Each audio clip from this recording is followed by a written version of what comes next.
Treatments that could help children with life-threatening conditions are in jeopardy. These debilitating diseases take away their ability to walk, talk, and feed themselves. And tonight, families are begging the FDA to take action. CBS 17's Maggie Newland digging deeper into their fight to save their children.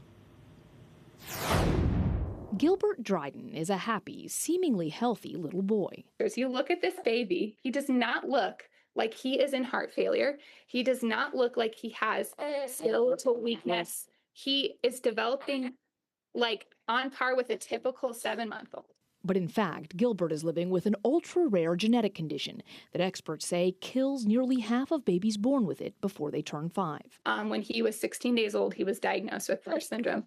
Barth syndrome is a life-threatening genetic disorder that affects about 150 people in the United States. It causes problems with the heart, muscles, and immune system. The diagnosis sounds terrifying. But for Madison Dryden, it actually brought relief as her newborn son lay in a hospital bed in heart failure. When we got his diagnosis, I think that was the first time I felt hope, because his doctor said, I hate to have to give you a diagnosis, but there is a treatment. Elamipretide is an investigational drug that, when Gilbert was diagnosed, was in the process of seeking FDA approval. Gilbert receives it under the Expanded Access Program, also called compassionate use. We attribute elamipretide to that being the reason he is home with us. But the future of that drug is in jeopardy. The FDA did not approve it, despite what Barth syndrome researchers felt were positive signs during the consideration process. The advisory committee voted 10-6 in favor that elamipretide is efficacious for the treatment of Barth syndrome.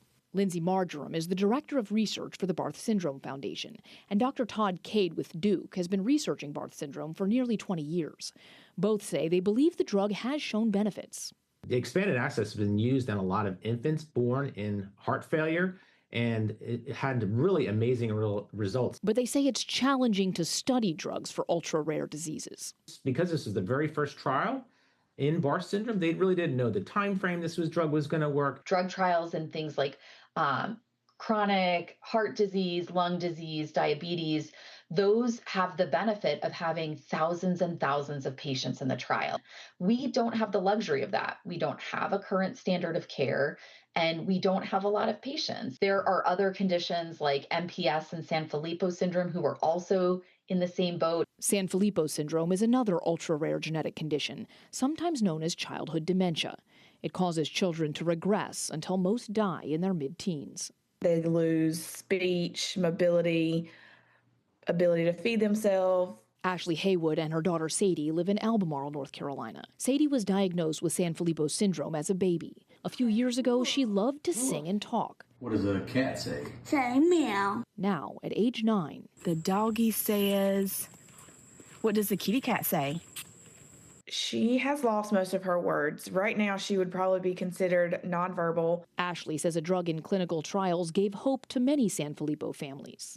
They submitted their letters to the FDA. All of the data looked really good. But the FDA declined to approve it. The company that makes the drug says it plans to try again. And the maker of elamipretide says it's already resubmitted its application and the FDA is considering it. But it takes time.